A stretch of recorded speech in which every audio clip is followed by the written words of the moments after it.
Hi guys. So today we are going to be talking about Virginia Woolf, which is definitely going to take us more than one recorded lecture. But we'll start today, and we'll finish this week. So we're a week behind on the course schedule, which I think is about where we've been the whole semester. So I think that should be fine. I think you guys all got my email. Like I emailed you all to let you know that we're definitely pushing back the exam, and I guess I'm going to have to do it like an essay exam of some sort, so don't love that, but okay. So today we are going to be talking about A Room of One's Own, specifically the chapter Shakespeare's Sister, and we'll also be talking about professions for women. Yeah, so here we go. So Virginia Woolf is one of like the most important and famous modernists. She was British. She was born in 1882, January 25th. That makes her an Aquarius. So she, as a child, had like a lot of advantages that sort of led to her taking up the literary life, I guess. And this is something that she's conscious of in her work, and that you'll see in A Room of One's Own. So she's very conscious of like money and time as being things that women and people in general need to write. So she had a very comfortable childhood. They had money. Her dad was a distinguished literary man, according to the book. He was an editor. Her mom also had artistic connections. So this was both of their second marriage. And yeah, so her whole childhood, she was sort of surrounded by like books, and she was well educated, even though she wasn't able to be sent away to school the same way that her brothers were. So she had a very like intellectual childhood, which helped her, grow into the great literary mind that she was. In 1895, which I think makes Virginia Woolf 12 or 13, her mother died. And according to the book, this is one of the most significant traumas of her life. So she did have a lot of trauma in her life, but this was the worst. So for 7 years, she and her sister were just sort of left at the mercy of their father and their half-brother, who apparently like tried to molest them. So not a good period in her childhood. And so it was around this time that she started experiencing symptoms of mental breakdown. So the book calls her manic depressive. I mean, I think she was probably bipolar. So, for example, these sort of manic episodes would be characterized by her talking without stopping or having auditory hallucinations. And as I'm sure you know, like at the time, there wasn't a lot in the way of, counseling available, or like medicine, or just general understanding of mental illness. So this was something that she did suffer from her entire life, and that culminated in her taking her own life at the end. So after her father died, she and her siblings all moved to Bloomsbury, where they became part of a very literary circle that included people like John Maynard Keynes, Leonard Woolf, who Virginia eventually married, E.M. Forster, and a bunch of other people who I've never heard of who are listed here. And for her, this sort of like ended the repressive nature, or like the repression of the Victorian era entirely. So they would have frank discussions of their own sexuality. So for her, this was a really important group of people, and they all would they were all artistic, they were all intellectual, so they encouraged each other in those ways.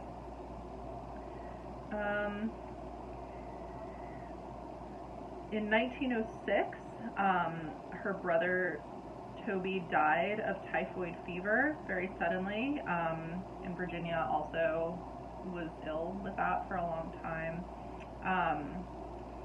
And according to the book, for this reason, it was not until after her marriage to Leonard Woolf in 1912 that she was able to focus on finishing her first novel, The Voyage Out.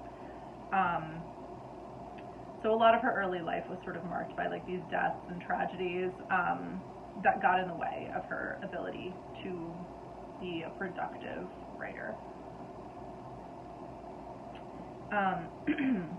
So she eventually married Leonard Woolf, and they had a very happy marriage. So apparently it was a sexless marriage, probably because Virginia Woolf was a lesbian, but in many other ways they were good to each other. He supported her work, he supported her writing, he like admired her. He was a good husband. So she didn't really suffer from marriage in the way that a lot of the women that we've been seeing, that we've been reading about did. Okay. So by the mid-1920s, Virginia Woolf was one of the most famous and important writers in England. So some of her more important works included Mrs. Dalloway, The Lighthouse, Jacob's Room. I read that one. So she became very successful pretty quickly and was really like a really important figure during her own lifetime. So she really did experience like literary fame and fortune while she was alive. She and her husband started a press called the Hogarth Press, which published people like T.S. Eliot, Catherine Mansfield, translations of Sigmund Freud, so it was a pretty important press. And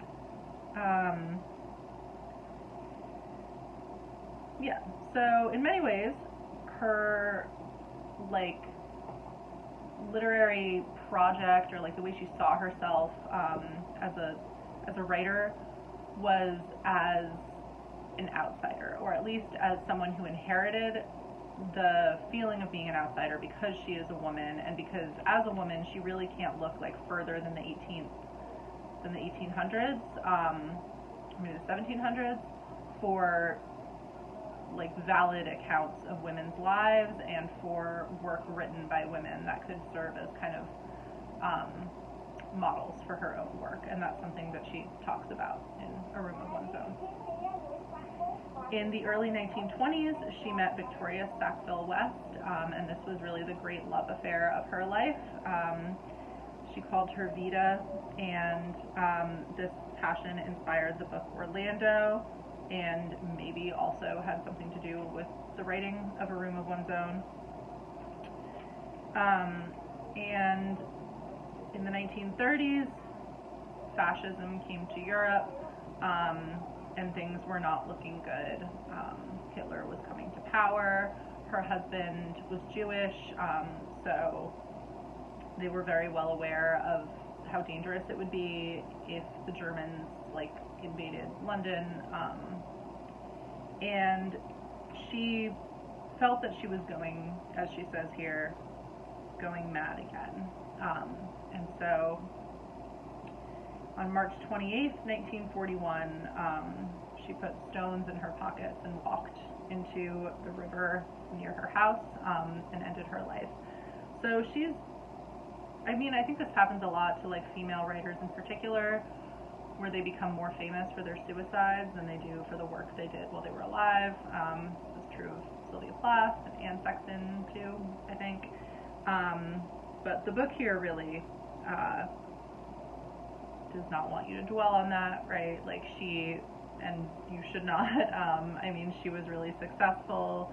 She was an incredibly important modernist writer, and produced a lot of really essential work that is still relevant today. And I like the bio's ending here, where it says, the last line of The Waves, spoken by a character who is perhaps her most significant alter ego, the novelist Bernard, summarizes the determination that shaped her finest achievements. Against you I will fling myself, unvanquished and unwielding, O death. Okay. So, let's turn to A Room of One's Own.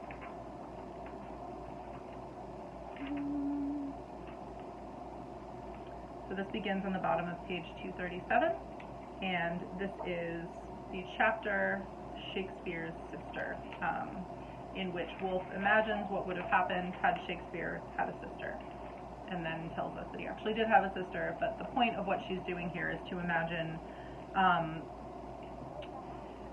what it would have been like for a woman in the time of Shakespeare, in Elizabethan England, if she had been born with the same genius as Shakespeare had.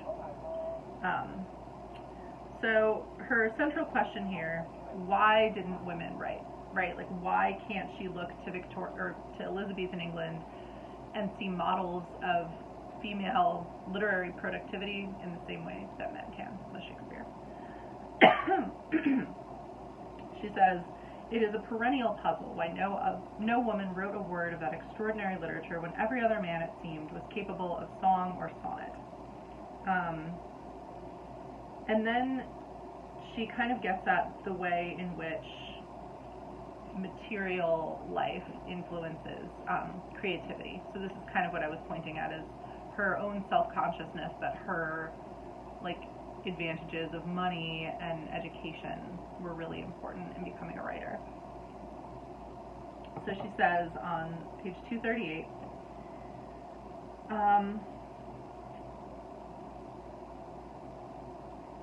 fiction is like a spider's web, attached ever so lightly, perhaps, but still attached to life at all four corners. But when the web is pulled askew, hooked up at the edge, torn in the middle, one remembers that these webs are not spun in midair by incorporeal creatures, but are the work of suffering human beings and are attached to grossly material things, like health and money and the houses we live in. So this isn't in this chapter, but she very famously says in A Room of One's Own, in another chapter, that if a woman is to be a writer, she needs a little money and a room of her own, and that's why it's called A Room of One's Own. So she's very aware of the ways that the material conditions surrounding women at this time, and also in her own lifetime, would have affected their ability to write. So she says, here's what she read when she was looking up, how women got treated in England. So this is in the 1400s, it's 1470, which she places next to Chaucer. So she's kind of giving us the history of what women were going through, and then the history of what male authors were writing at the time. So while Chaucer was writing, this is how women were treated. Wife-beating was a recognized right of man and was practiced without shame by high as well as low. Similarly, the daughter who refused to marry the gentleman of her parents' choice was liable to be locked up, beaten, and flung about the room without any shock being inflicted on public opinion. Marriage was not an affair of personal affection, but of family avarice, particularly in the chivalrous upper classes. Betrothal often took place while one or both of the parties was in the cradle, and marriage when they were scarcely out of the nurse's charge. And so then she says that she doesn't really get more history of what's going on with women until 200 years later, when it was still the exception for women of the upper and middle class to choose their own husbands. And when the husband had been assigned, he was lord and master, so far at least as law and custom could make him. But then, this historian who she's quoting says, yet even so, neither Shakespeare's women nor those of authentic 17th century memoirs like the Verneys and the Hutchinsons seem wanting in personality and character. So I think this is a really interesting point that Woolf is making here, right? That if we were to only look at fiction for what women are and who women are and what it means to be a woman and what their role is in society, women would seem like important, vital, interesting, varied, they have the same kind of humanity as men do in a lot of these works. So So she says, indeed, if woman had no existence save in the fiction written by men, one would imagine her a person of the utmost importance, very various, heroic and mean, splendid and sordid, infinitely beautiful and hideous in the extreme, as great as a man, some think even greater. But this is woman in fiction. In fact, as Professor Trevelyan points out, she was locked up, beaten, and flung about the room. And so Woolf then says, a strange being emerges, right? Like, this is a weird idea of a woman in which, on the one hand, in the imagination, she's of the highest importance. In practicality, she is completely insignificant. She dominates the lives of kings and conquerors in fiction. In fact, she was a slave of any boy whose parents forced a ring upon her finger, and this is on the top of 239. So I think this is really interesting, right? There's not like a historical, I guess, precedent for like how women were portrayed in fiction, because while in stories they had like full lives and consciousnesses and everything, in reality they were subjugated by men and sort of forced into marriages and etc.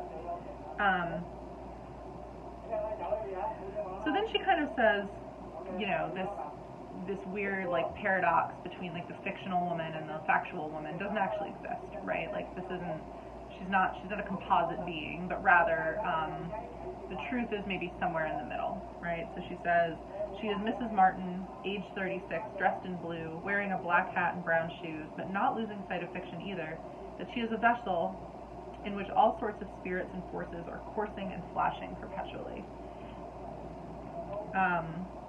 So both fiction and fact have some truth within them of like who a woman is. And I think this is something that Woolf is kind of trying to get at in this in this work, right? Is like, what does it mean to be a woman? Like, not just to be a woman writer, but just to be a woman at all. Okay. Let's see. Sorry, my neighbors are like fighting downstairs. I don't know if you can hear that, but that's what they're doing. So everyone's home. Okay. So she says nothing is known about women before the 18th century. And it's not because the information isn't there, but it's because no one has deemed it important enough to write a history of like the average woman of this time. So she says, this is on page 240, she says she wants to know what in short they did from 8 in the morning till 8 at night. She says, I have no model in my mind to turn about this way and that. Here am I asking why women did not write poetry in the Elizabethan age, and I am not sure how they were educated, whether they were taught to write, whether they had sitting rooms to themselves. So Woolf is pointing out not only the issue of the likelihood that it would have been really hard to write as a woman the Elizabethan era, but that she like can't even figure out what it was like because nobody thought it was worth putting in history books. Like, male historians have not written this history, have not found this history to be something essential or interesting enough or important enough to put in history books. So she feels like she doesn't really have, she can't reconstruct her own literary history backwards, which I'll address in greater detail after we talk about Shakespeare's sister. So in 241, she begins this sort of thought experiment in response to some guy who wrote to the newspaper that it was impossible for any woman, past, present, or future, or to come, to have the genius of Shakespeare. And she says, she sort of makes a joke about him and says, how the borders of ignorance shrink back at their approach. Cats do not go to heaven. Women cannot write the plays of Shakespeare. But then on 241, she begins taking this, she takes what he said in a way of that was just misogynistic and like, oh yeah, women are too stupid to be like Shakespeare.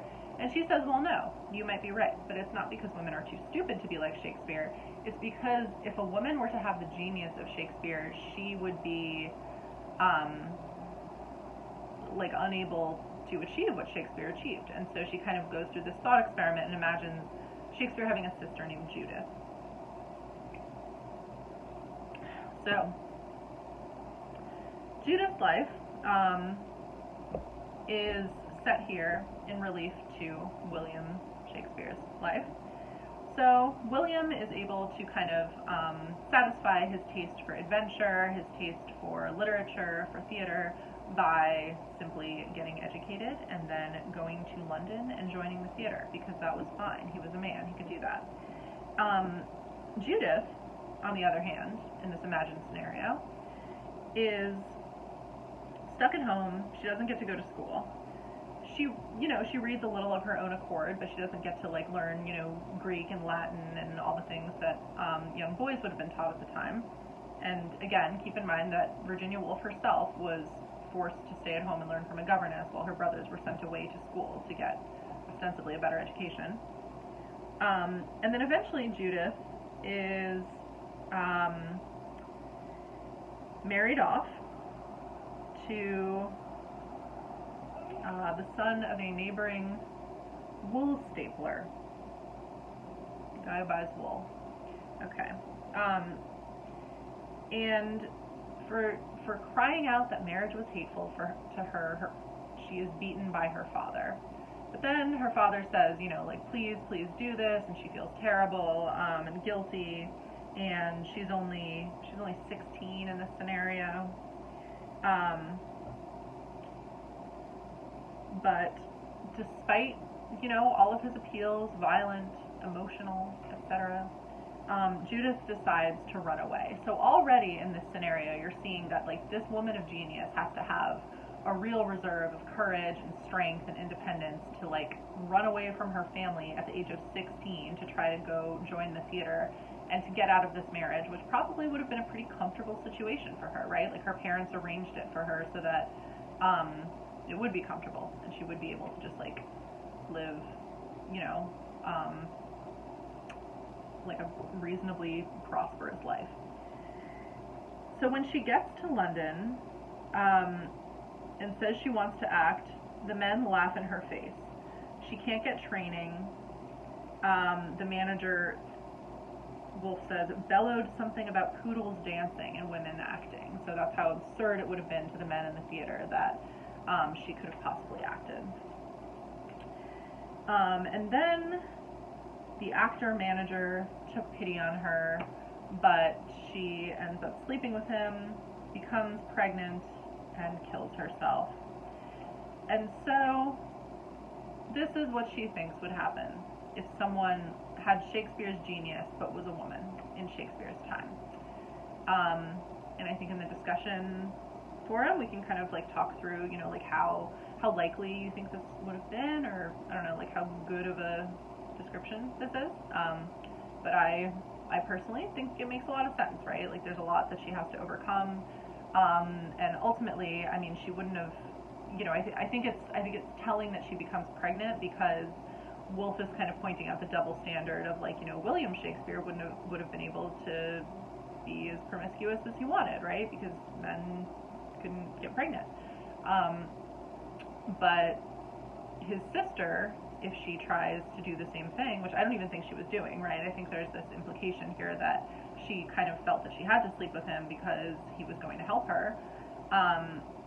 She becomes pregnant, and when you're pregnant and it's the 16th century and you're not married, I mean, that's, she wasn't gonna, there was nothing for her after that, right? But a life of shame, a life as a sort of a fallen woman. Okay, so Woolf then talks about the way that genius is influenced by the material world. So she says, genius of a sort must have existed among women as it must have existed among the working classes. Now and again an Emily Bronte or a Robert Burns blazes out and proves its presence, but certainly it never got itself onto paper. So it's really difficult to have genius when your material conditions don't support that.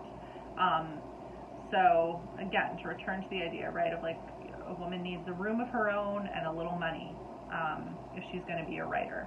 Like, if you have to spend all your time working, it's really hard to write. If you have to spend all your time taking care of your family and you can never like get a little time to yourself, a little peace and quiet, it's going to be really hard to write. So she kind of like alludes to those material conditions here on page 242. Genius like Shakespeare's is not born among laboring, uneducated, servile people. It was not born in England among the Saxons and the Britons. It is not born today among the working classes. How then could it have been born among women whose work began, according to Professor Trevelyan, almost before they were out of the nursery, and were forced to it by their parents and held to it by all the power of law and custom? And then further down, she says, Anon, anonymous, who wrote so many poems without citing them, was often a woman. So she imagines that there has been this literary tradition of women, but that they have been up against difficult forces that have made it so that they really like had to fight hard to write. And that even if they did write, they often did so anonymously. So she says, she talks about like George Eliot, George Sand, all of these women who wrote under male pseudonyms, because the chief glory of a woman is not to be talked about, said Pericles, himself a much talked of man. On 243.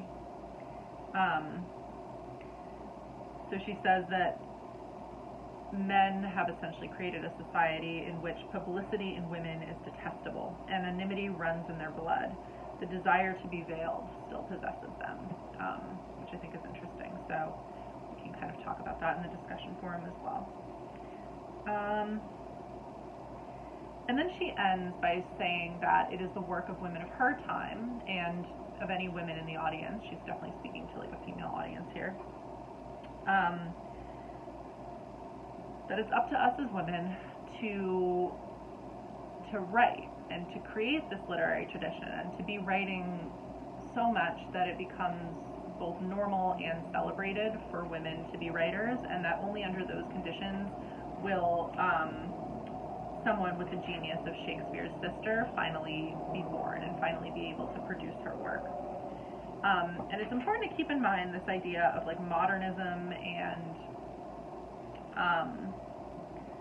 the sort of literary canon that came before. So T.S. Eliot, for example, felt a lot of anxiety about his literary forefathers. He writes about this in Tradition and the Individual Talent. So he saw his literary forefathers, all the men who came before him, right? He saw them as people who created a sense of anxiety that he had to like do better. He had to take what they had done and make it better, and he had to like live up to them, and it was nerve-wracking, and it was sort of this like patriarchal idea. But Virginia Woolf and a lot of other women writers at the time were like anxiously looking for literary like foremothers who came before them. So she sees all the women who came before her not necessarily as like people who make her anxious, but rather as people who inspire her and show her that like it has been done and it can be done and that she could do it, right? Like this is how you lead a literary life as a woman. So let's look at professions for women now. So this was read to the Women's Service League, so she had like a live audience for this.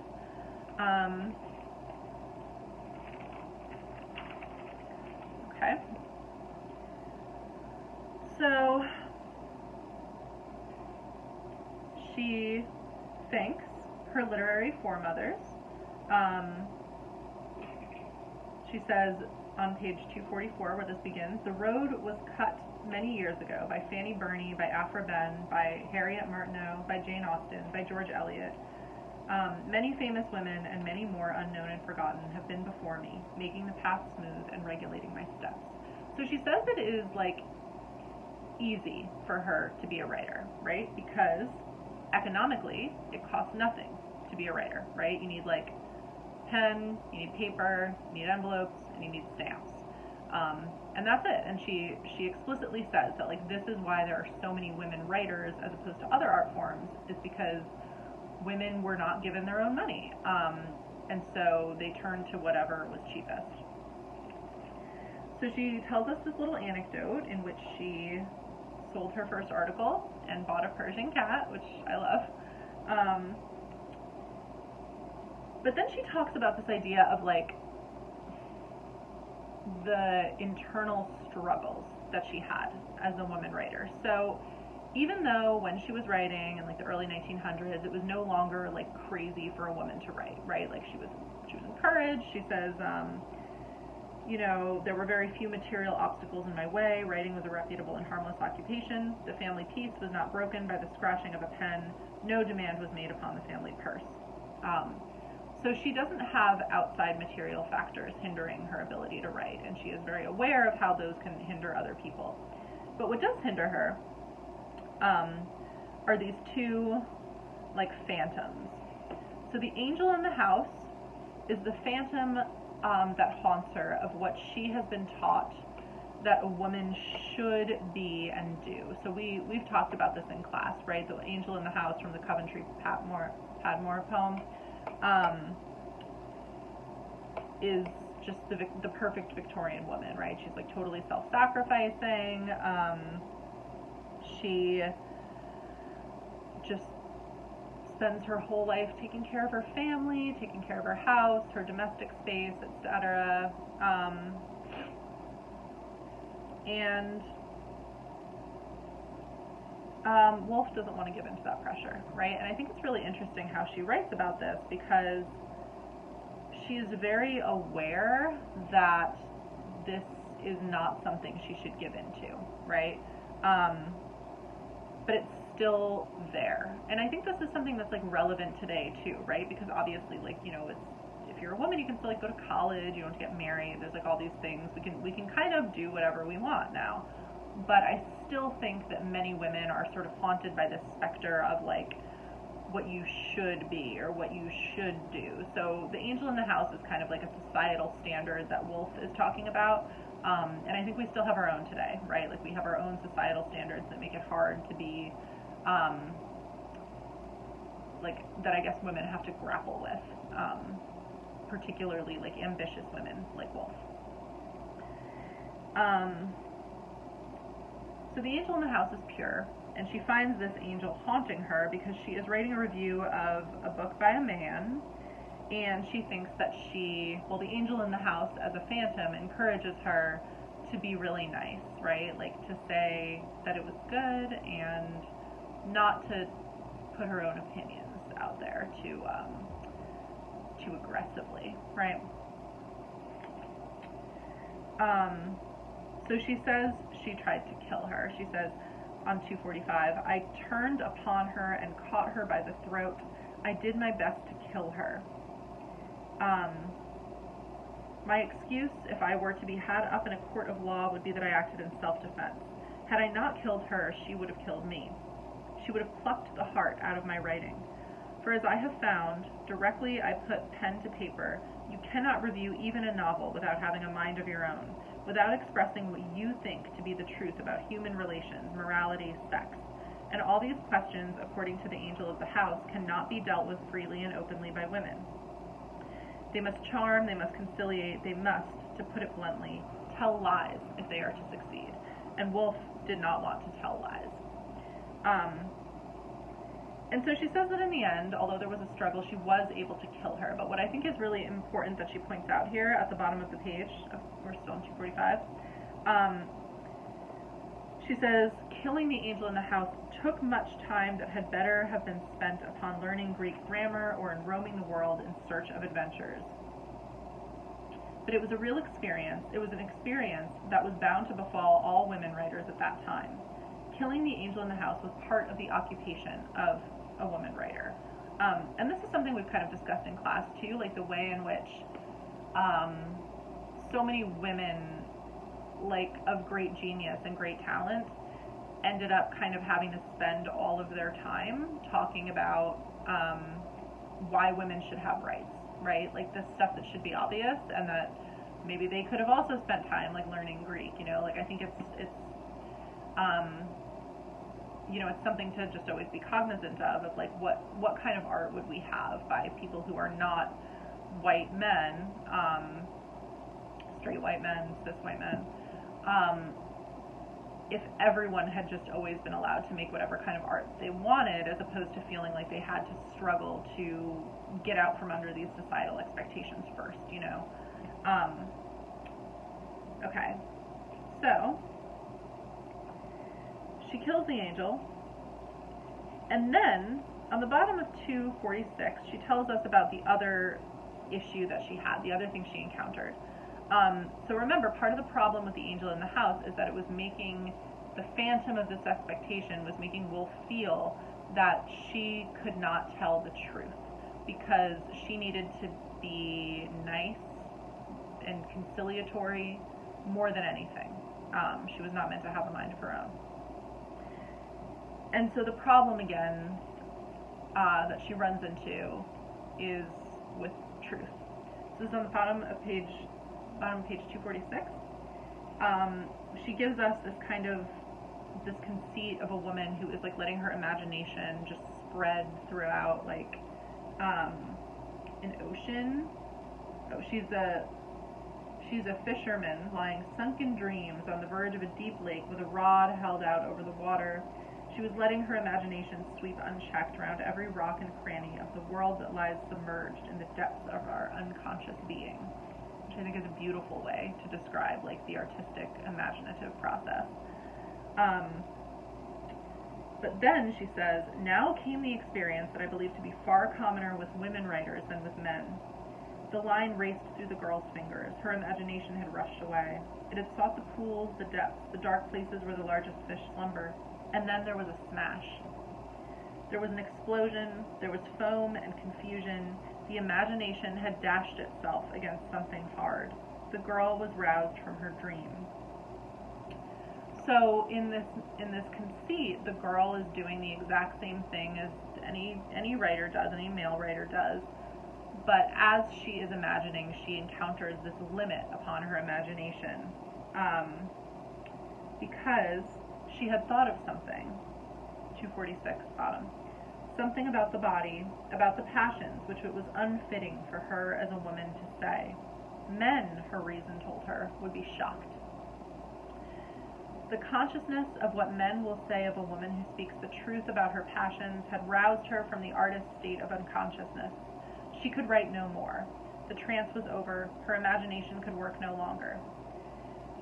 This I believe to be a very common experience with women writers. They are impeded by the extreme conventionality of the other sex.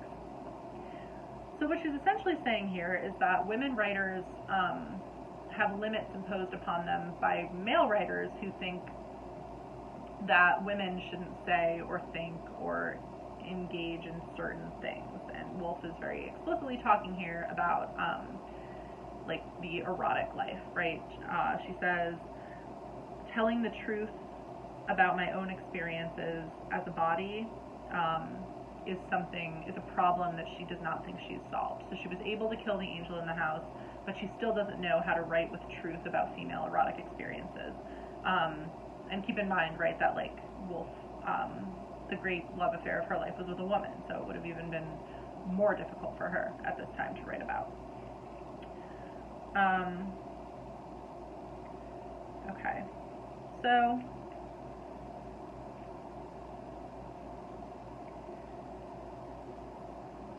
at the end of this, she addresses her audience again, and she alludes to a room of one's own, which we just talked about, which is like why she would have been invited to this.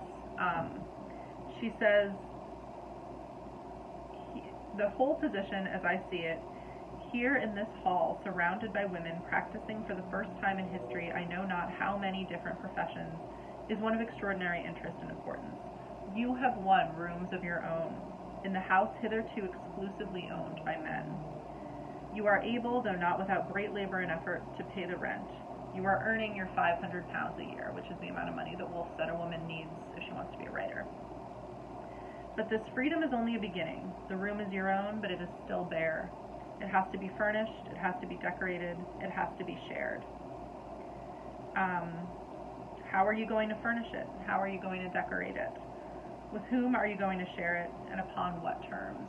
So she leaves her audience with these questions of, now that women have gained some level of freedom, now that they are able to do all these professions, right? Like that there's nothing concrete and material standing in their way. How will they grapple with these phantoms that still exist? These these expectations, these feelings that they can't tell the truth about certain things or do certain things because of what people will think or what men will think. So Woolf is really saying to them, like it's up to you and it's up to us to figure out how to grapple with those things. Okay, so I am going to put up some discussion questions as well, so I'd like you to respond to those on Moodle.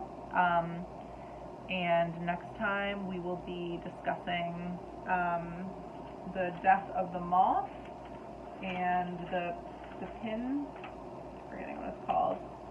Slater's pins have no points, from the book Moments of Being. Alright, well, stay safe. I hope you guys are doing okay, and I will